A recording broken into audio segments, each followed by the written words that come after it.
Assalamualaikum warahmatullahi wabarakatuh. Waalaikumsalam warahmatullahi wabarakatuh. Waalaikumsalam warahmatullahi wabarakatuh.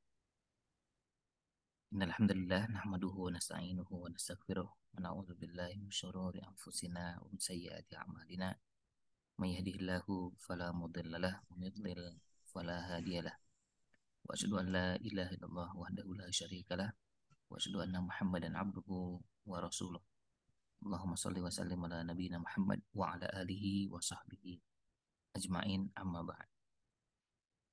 Alhamdulillah pada kesempatan hari ini kita bisa kembali sama-sama belajar melanjutkan bahasan kita dari matan Al-Waraqat karya Imam Al-Juwaini yang pada kesempatan di hari ini, kesempatan kali ini kita akan masuk pada bahasan qiyas. Jadi biasanya bahasan qiyas ini dibahas setelah pembahasan ijma. Nah, seperti yang sudah kita ketahui bersama. Jadi Al-Quran, Sunnah, ijma, kemudian qiyas pada urutan keempat. Nah, ini bahasan yang akan kita kaji dan kita akan lihat apa yang diungkapkan oleh Imam Al-Juwaini di bahasan yang berhubungan dengan qiyas. Seperti biasa, kita akan membacakan terlebih dahulu nasnya atau teksnya. Dan setelah itu baru nanti kita akan pelajari satu persatu di bagian tersebut. Nah, judul babnya tentang Al-Qiyas. Kita lihat Imam Al-Juwaini rahimahullah ta'ala mengatakan wa ammal qiyasu, adapun qiyas itu adalah fahuwa raddul far'i ilal asli fil hukmi bi'allatin tajma'uhuma.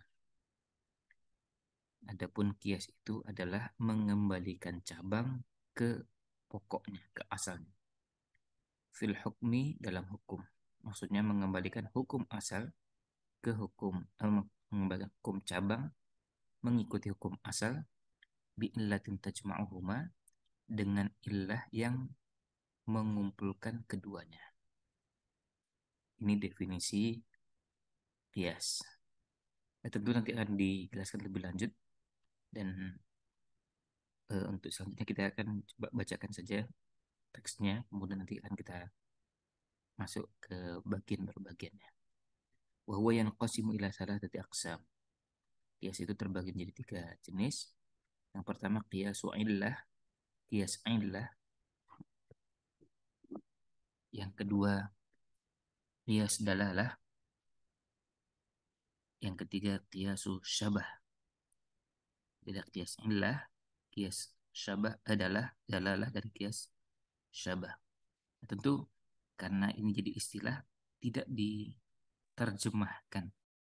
Kita sebutkan qiyas illah, qiyas dalalah dan qiyas syabah. Sebab kalau diterjemahkan khawatir nanti bisa salah paham. Tapi dijelaskan dan itu nanti akan ada penjelasannya. Di sini disampaikan oleh Imam Al-Juwaini dengan penjelasan singkat. Nanti ada ulasan lebih lanjut pada bagiannya. Faqiyasul illati maka natil illatu fihi mujibatan lil hukmi. Ini definisi qiyas illah. Wa qiyasud dalalah wal istidlalu bi ahadin nadhiraini al-akhari wa huwa an takuna al-illatu dalatan 'ala al-hukmi wa la takunu mujibatan lil hukmi. Sementara wa qiyasus syabah wal far'ul mutaraddidu baina aslaini fayulhaqu bi aktsarihi ma syabahan bihi wa la yusaru ilaihi ma'a imkani ma qablahu. Ini berkaitan dengan qiyas dan berikut juga jenis-jenisnya. Sekarang kita langsung masuk ke penjelasannya supaya ulasan ini bisa dipahami dengan baik. Kita mulai dari paragraf pertama ini. Hadza huwal aslu rabi'u minal usul allati yustadallu biha. Ini adalah salah satu dari beberapa pokok atau dasar dalam penetapan hukum yang dijadikan dasar dalam istidlal. Dan ini adalah al-aslu ar-rabi. Ini adalah yang keempat. Yang keempat karena sebelumnya ada Quran, yang kedua sunnah, yang ketiga ijma, nah yang keempat adalah qiyas. Jadi sumber-sumber dasar dalam penetapan hukum yang dijadikan dasar untuk beristidlal, mengambil kesimpulan dari sebuah nas. Wahwal qiyas yaitu qiyas. Jadi yang keempat adalah Quran, Sunnah, Ijma. Nah, yang keempat adalah qiyas. Wa khala fihi dhahiriyah wa akharun. Dhahiriyah dan yang lainnya, maksudnya selain dhahiriyah, mereka berbeda dalam masalah ini. Wa qalu laisa minal usul. Mereka mengatakan ini bukan termasuk usul. Li'annahu la yufidu illa dhann. Karena menurut mereka ini tidak qiyas ini tidak memberikan fungsi melainkan dhann. Tidak sampai pada tingkat ilmu. Wassawabu yang benar adalah ma'al jumhur, yaitu pendapatnya jumhur. Fa innal qiyasa yuthiru dhannan ghaliban yu'malu bihi fil ahkami syar'iyyati. Kalaupun qiyas dikatakan berfungsi sampai dhann, tapi dhann yang ghalib. Dhann yang ghalib artinya dhann yang dominan, yang dijadikan dasar, yang diamalkan dalam hukum-hukum syariat. Karena dalam syariat ini dhann ghalib itu dhann yang dominan, yang mayoritas, yang lebih banyak menjadi rujukan, karena memang banyak hukum-hukum syariat ini kita tidak akan temukan dalam posisi menggunakan persentase 100%. Bisa jadi kalau persentase ya misalnya 75%, 80%, 90% itu dhann ghalib. Persentase. Wa qauluhum la yufidu illa dhann, karena mereka bahwa la yufidu illa dhann, tidak memberikan faedah kecuali sampai pada tingkat dhann saja, tidak sampai pada tingkat ilmu. Naqul, kita jawab, khabarul wahidi wa nahwu. Khabarul wahidi wa nahwuhu, khabar wahid. Seperti yang kita pernah bahas dalam bahas tentang hadis ada mutawatir dan ahad. Nah, khabar wahid dan semacamnya juga la yufidu illa dhann. Ya, tidak memberikan manfaat kecuali juga sampai pada tingkat dhann fil asl, pada hukum asalnya. Ya. Fil asl pada hukum asalnya. Wa ma'a hadza yustadallu bihi. Meskipun demikian dijadikan rujukan. Kita beristidlal dengan khabar wahid, dengan hadis ahad. Meskipun dikatakan yufidul dhann. Nah, itu meskipun seperti itu tapi tetap dijadikan rujukan. Nah, sama juga dengan qiyas. Kalau khabar wahid yang yufidul dhann dijadikan dasar, maka qiyas juga harusnya sama. Kalau mau konsisten. Nah, ini argumennya jumhur. Wa qad dalla ala tibari qiyasi. Ya, ini sekarang masuk ke dalil-dalil yang menunjukkan bahwa qiyas itu diperhitungkan, dijadikan rujukan. Wa qad dalla ala tibari qiyasi dalilan, sebagai dalil. Jadi qiyas diperhitungkan sebagai dalil. Kitabullahi ta'ala wa sunnatu rasulihi sallallahu alaihi wasallam wa aqwalus sahabati radhiyallahu anhum. Al-Quran, sunnah, dan perkataan para sahabat radhiyallahu anhum. Sekarang kita lihat satu persatu. Qala ta'ala, Allah SWT berfirman, laqad arsalna rusulana bil bayyinat.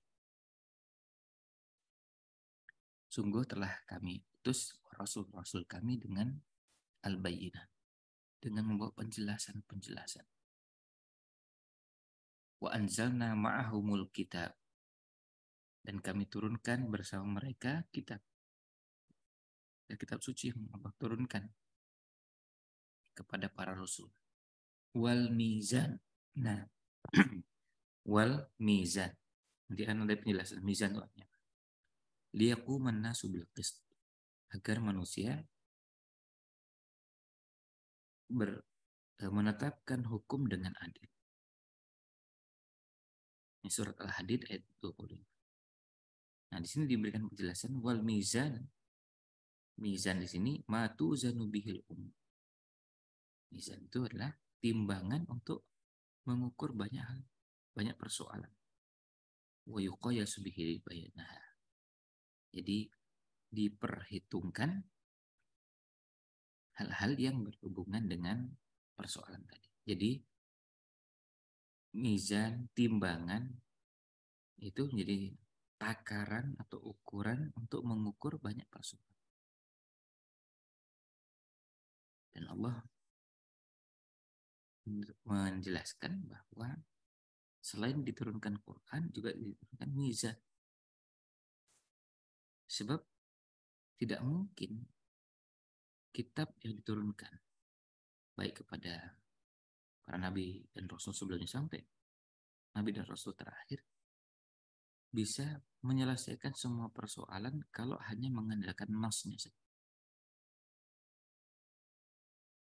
Nah, maka akan ada proses namanya qiyas. Dengan semua bentuknya tadi, 3 jenis bentuk qiyas. Ya, contoh yang kadang disebutkan oleh sebagian ulama adalah ketika menyebutkan tentang durhaka pada orang tua. Semua ulama sepakat yang namanya membentak orang tua, apalagi memukul orang tua, termasuk perbuatan durhaka.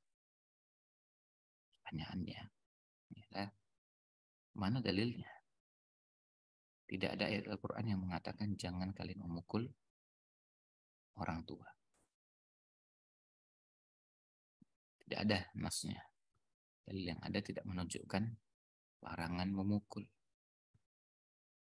Artinya tidak ada nas Quran atau hadis yang menyebutkan larangan memukul orang tua. Tapi semua ulama sepakat jelas termasuk diharamkan. Dari mana itu? Ya, kalau mengatakan saja, la taqul lahuma uffin, itu sudah dilarang. Apalagi membentak, apalagi memukul. Itu jelas lebih dilarang. Nah, ini yang kita bisa lihat pada nas tersebut. Qala Syekhul Islami Ibnu Taimiyah, Syekhul Islam Ibnu Taimiyah rahimahullah taala mengatakan wal qiyasus sahih minal adl. Qiyas yang sahih termasuk bagian dari adil. Termasuk bagian dari adil, dan kita semua diperintahkan untuk bersikap adil. Fa innahu taswiyatun baina mutamatsilain.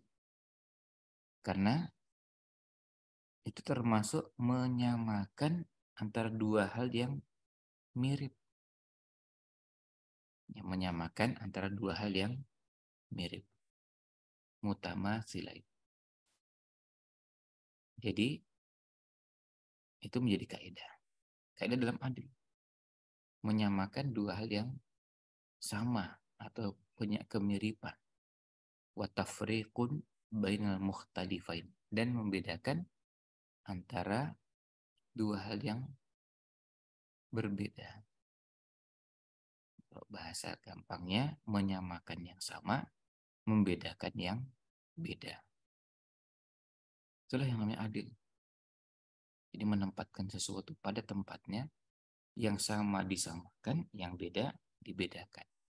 Yang tidak boleh adalah menyamakan yang beda, membedakan yang sama.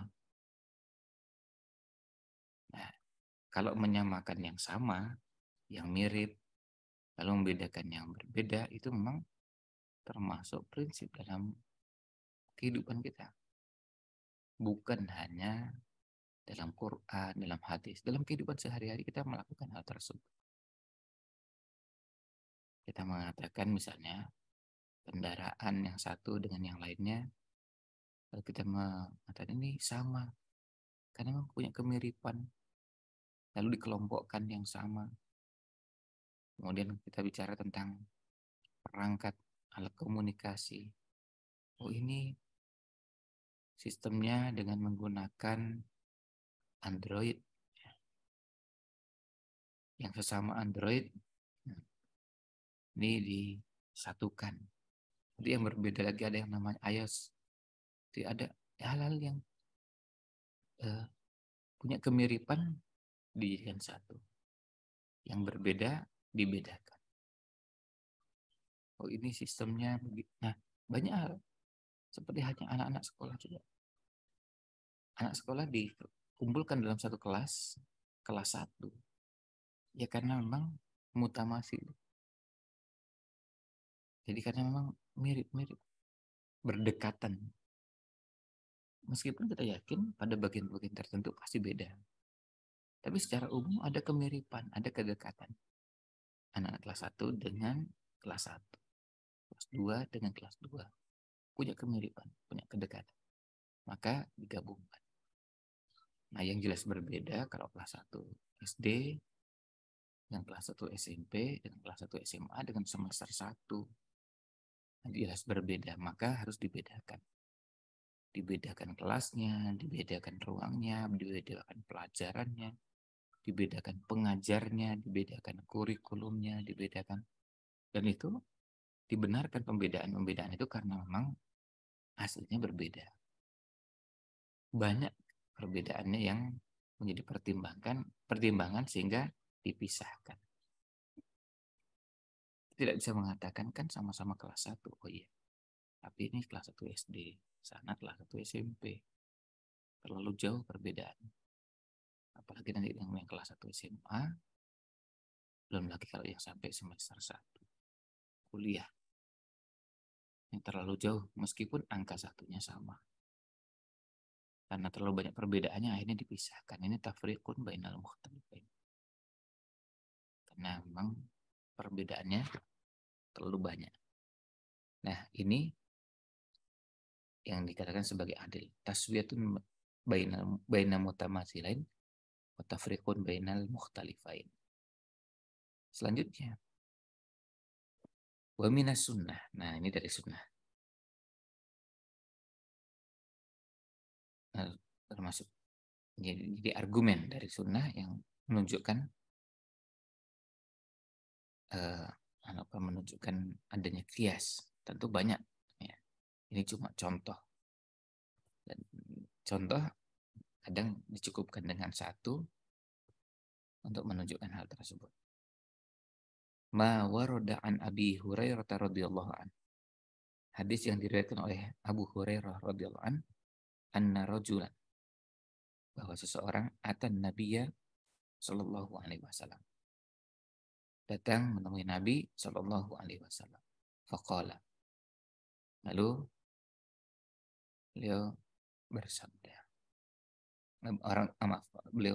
orang ini berkata kepada Rasul sallallahu alaihi wasallam, ya Rasulullah, wulidali ghulamun aswad. Orang ini datang dan mengatakan, ya Rasulullah, anak saya dilahirkan tapi warna kulitnya hitam. Nah, ini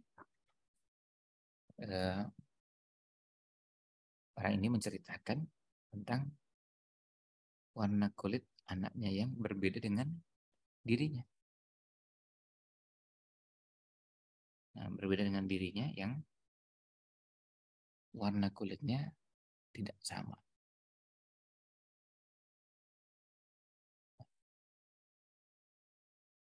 Kalau yang satu hitam, kemudian bapaknya hitam, ibunya hitam, warna kulitnya maksudnya. Kemudian anaknya juga seperti itu, kita kan mengatakan ya memang pantas karena seperti itu. Nah, tapi kalau berbeda, nah, kemudian kita lihat di sini lanjutannya, Nabi Shallallahu Alaihi Wasallam ketika menjelaskan itu, eh, mencoba untuk mengajak yang bersangkutan berpikir dengan menggunakan pendekatan kias. Jadi, ya Rasulullah wulida li ghulamun aswad. Ya Rasulullah, eh, terjemahan bebasnya ya, istri saya melahirkan anak yang berkulit hitam. Maksudnya untuk menjelaskan bahwa saya dan istri warna kulitnya tidak hitam. Faqala hal laka min ibil. Lalu Nabi SAW mengajak bersangkutan untuk berpikir, melihat dan memahami ini, apakah kamu punya unta? Qala na'am, ya. Qala ma alwanuha. Apa warnanya? Hijab humur, merah. Nah, kemudian hal fiha min auraq. Jadi, apa ada yang warnanya keabu-abuan? Qala na'am. Jadi, dan tanya warnanya apa merah. Terus ada nggak yang warna lain? Apa unta itu semuanya sama, sama dan seragam? Dari induknya sampai semua anaknya pasti sama? Ternyata juga enggak. Ada juga yang warnanya lain. Lalu Nabi SAW tanya lagi, fa'anna dzalik. Nah, kira-kira itu kenapa itu kok bisa ada yang warnanya nggak merah? Padahal ini merah. Dijawab oleh orang ini, la'allahu naza'ahu irqun. Ya, bisa jadi ini faktor genetika, faktor keturunan. Nah, lalu Nabi SAW menjawab dengan jawaban yang sama. Qala fala'alla ibnuka hada naza'ahu irqun. Maka bisa jadi mungkin anakmu itu kulit hitam karena faktor genetis, karena faktor keturunan.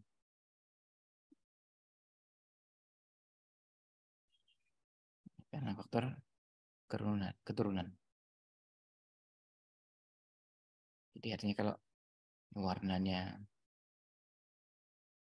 yang satu merah, terus satu lagi ada warna lain, ya mungkin karena memang itu bisa terjadi. Dan kalau dikatakan bahwa itu faktor genetis, ya sama juga. Ya, sama juga dengan faktor genetis pada manusia. Jadi bukan hanya pada unta. Anda bisa SAW mengajak orang ini berpikir. Dan beliau tidak langsung menyebutkan pada manusia, tapi dimulai dari unta. Jadi ketika ya Rasulullah ulidali hulamun aswad, ya Rasulullah, istri saya melahirkan anak warna kulitnya hitam, padahal kami berdua tidak hitam.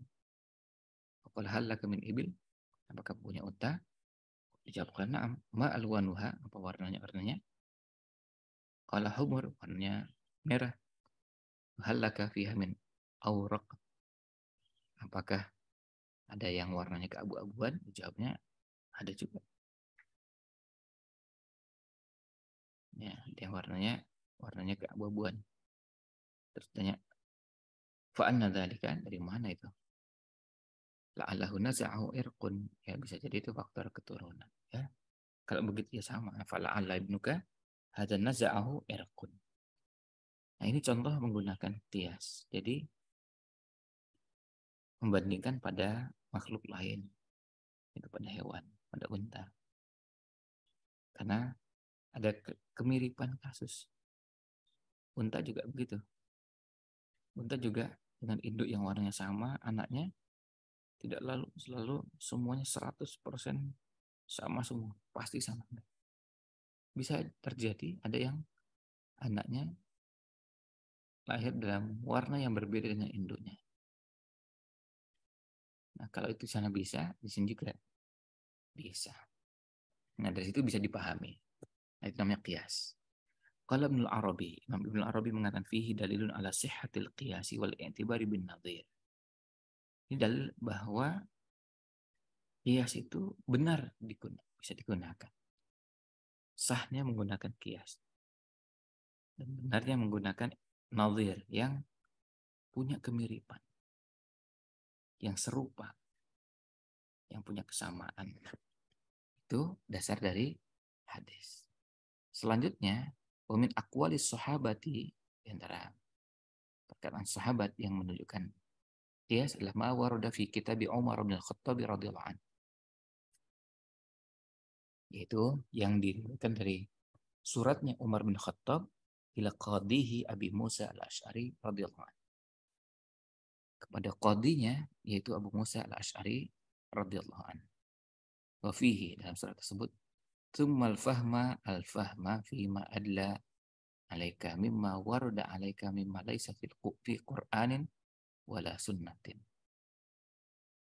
Ya, kemudian gunakan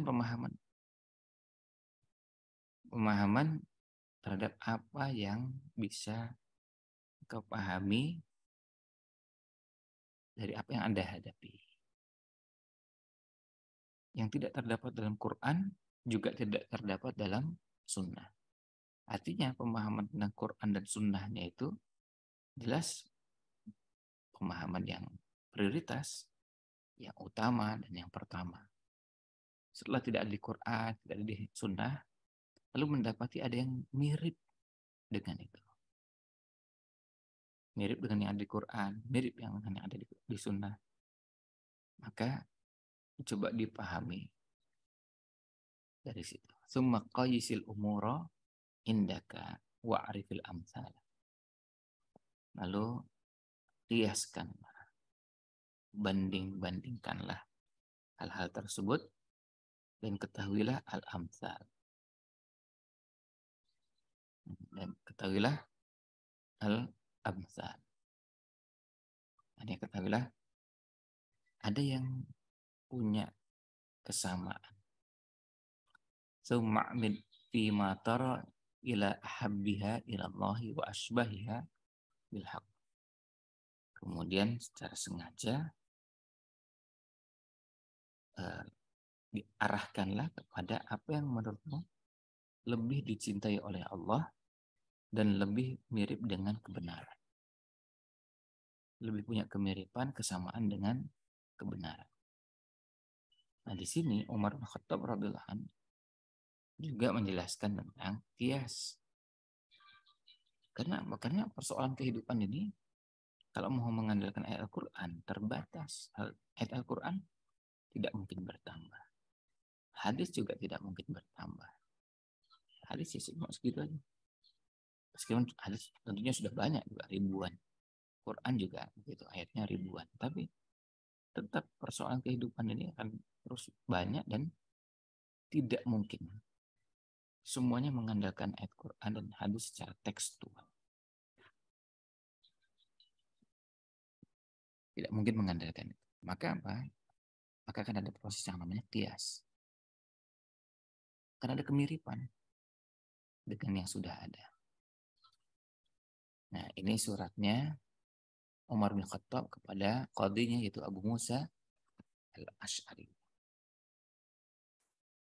Nah, wa naqala Ibnul Qayyim. Kemudian Imam Ibnul Qayyim menukil anil Muzani dari Imam Al-Muzani min kibari Syafi'iyah.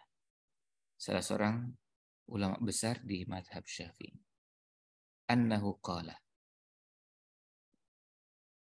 Beliau mengatakan al-fuqaha'u, para fuqaha, para ahli fikih, para pakar di bidang fikih. Min asrir rasuli sallallahu alaihi wasallam. Dari sejak zaman Rasul sallallahu alaihi wasallam. Ila yaumina sampai hari ini. Ini sama-sama Imam Ibnu Qayyim tahun 700-an. Wa halumma jar dan selanjutnya dan seterusnya. Ista'malul maqayisa fil fiqhi fi jami'il ahkami fi amri dinihim. Semuanya para fuqaha tersebut menggunakan qiyas dalam fikih. Dalam semua persoalan hukum yang berhubungan dengan urusan agama mereka.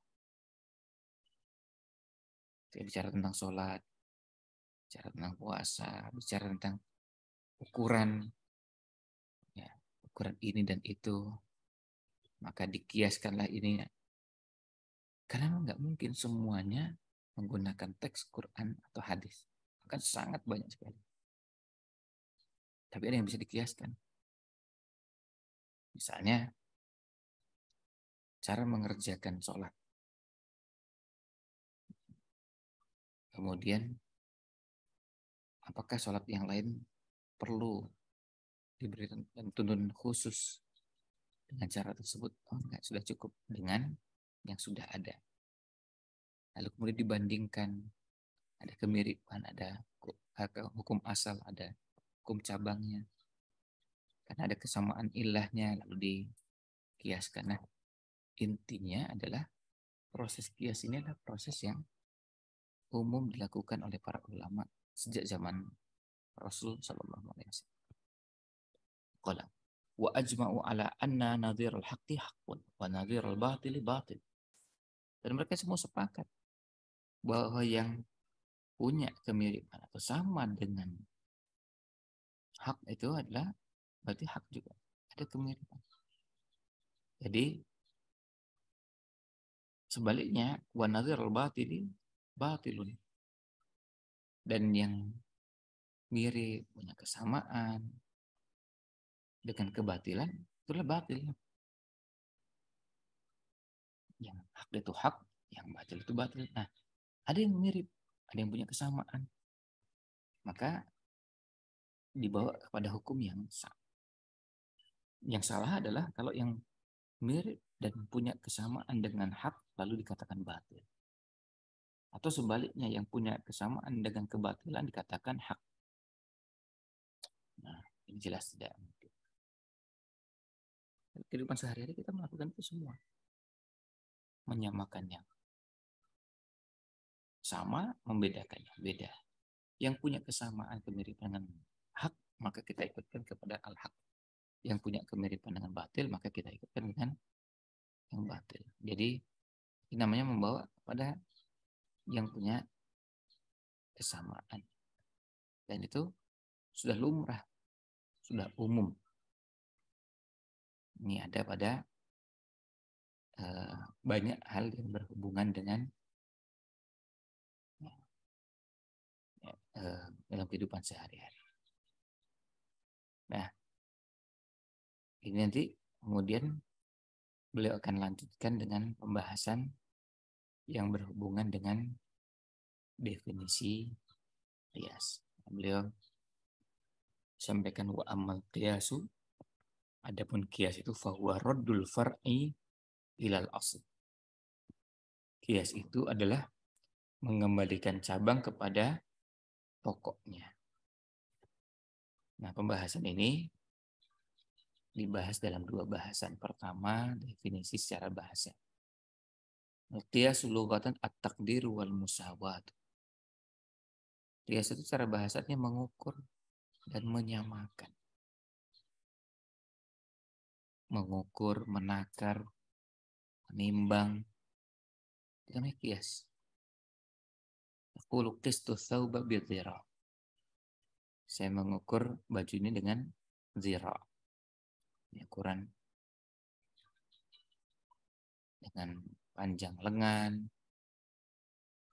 ya, hasta. Nah, itu ukuran. Hasta itu ukuran. Terus kemudian baju ini diukur dengan ukuran tersebut. Oh, ini ukurannya 1 hasta, 1,5 hasta, 2 hasta. Nah, itu ukuran. Idza qaddartuhu bihi, jika saya mengukurnya dengan ukuran hasta tadi. Wa fulanun la yuqasu bi fulani, ay la yusawa bihi. Kalau fulan tidak dikiaskan dengan fulan, maksudnya fulan tidak dibandingkan dengan fulan. Bisa jadi karena apa? Karena oh ini ilmunya terlalu jauh. Ini ilmunya sangat mendalam, yang sebagai ilmunya sangat dangkal.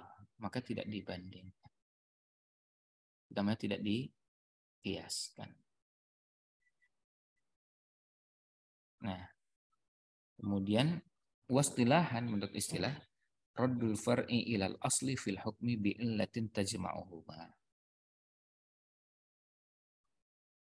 Istilah adalah raddul far'i, mengembalikan cabang kepada pokok, ilal asli kepada pokoknya, fil hukmi dalam hukum. bi'illatin tajma'uhuma, dengan illah, dengan sebab, dengan disebabkan karena adanya illah yang mengumpulkan keduanya.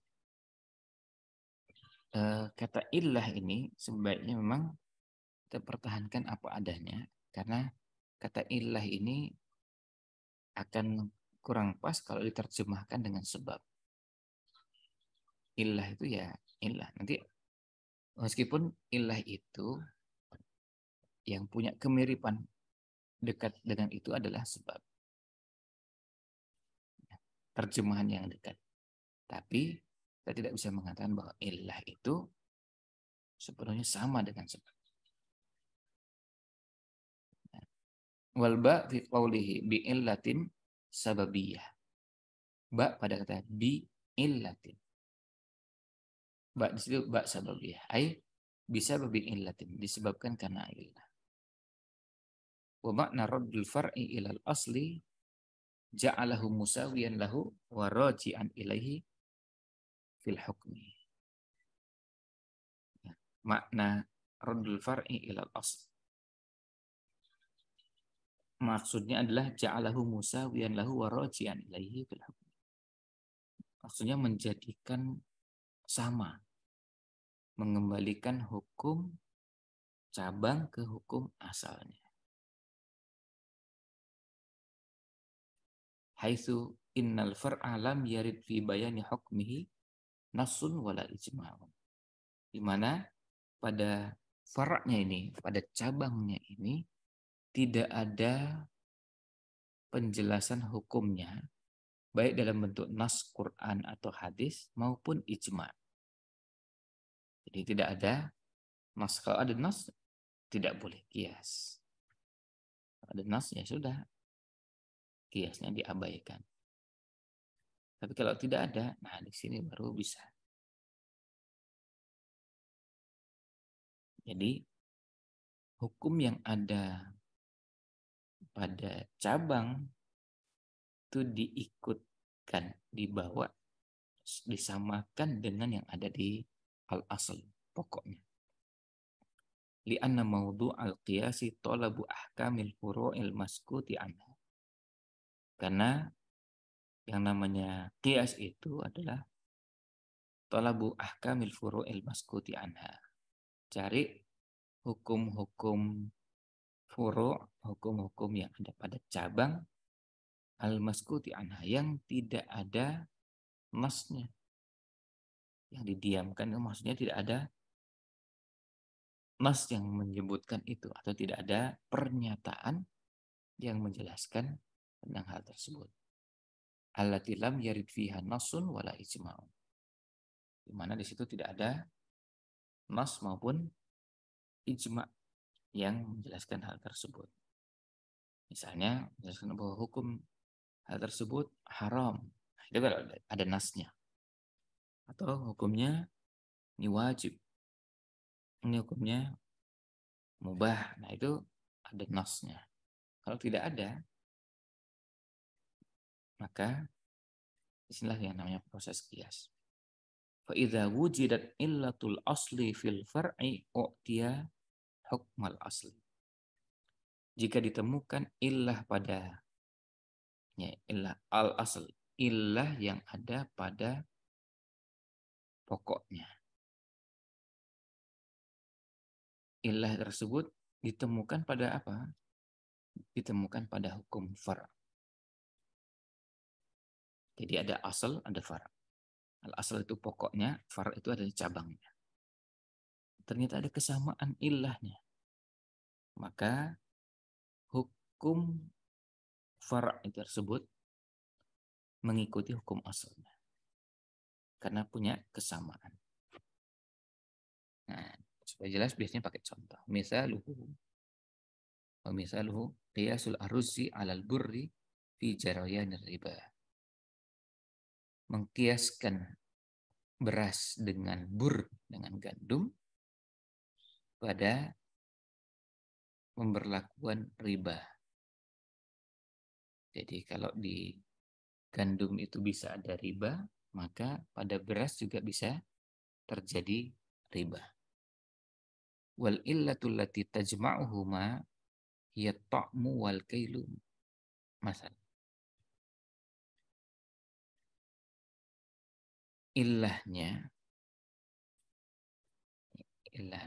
sebab yang bisa menggabungkan keduanya untuk dikatakan bahwa hukumnya sama adalah sama-sama dia adalah makanan dan sama-sama juga ditimbang, ditakar.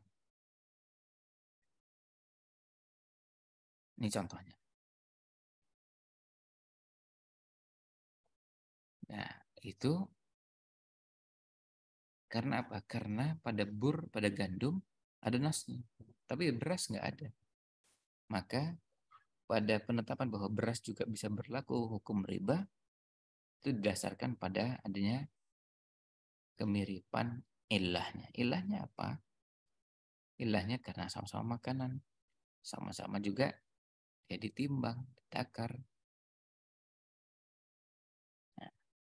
Wa qiyasul abdi alal amati fi tansifi haddi zina bi jami'ir riqi fi kulli minhuma. Dan kiasnya budak laki-laki terhadap budak perempuan dalam penetapan bahwa hukuman zina, hukuman zina baginya adalah setengah. Setengah maksudnya setengahnya orang merdeka. Kalau budak dapatnya setengah. Kenapa disebutkan budak laki-laki? Karena nggak ada nasnya, yang ada budak perempuan. Kenapa ini dikiaskan? Karena sama-sama budak. Bijami irriq fi kulli minhuma. Ilahnya karena apa? Karena ada kesamaan antara keduanya, yaitu sama-sama budak. Nah, wadalil asl ayatun fi ayatu suratin nisa. Dalil untuk asalnya, hukum asalnya adalah pada surat An-Nisa. Kama taqaddama fit takhsis. Bagaimana yang sudah pernah dibahas pada bahasan yang berhubungan dengan takhsis. Nah, ini yang berkaitan dengan kias. Jadi di sini ada proses kiaskan antara beras dikiaskan kepada gandum pada penetapan berlakunya riba. Karena ada kesamaan sama-sama makanan pokok dan sama-sama ditimbang. Kemudian juga budak laki-laki dikiaskan dengan budak perempuan dalam penetapan hukum had.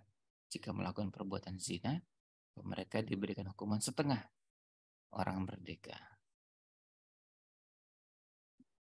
Untuk yang laki-laki tidak ada nasnya, sementara perempuan ada, maka diberlakukan untuk yang laki-laki dikiaskan kepada budak perempuan karena ada kemiripan sama-sama budak.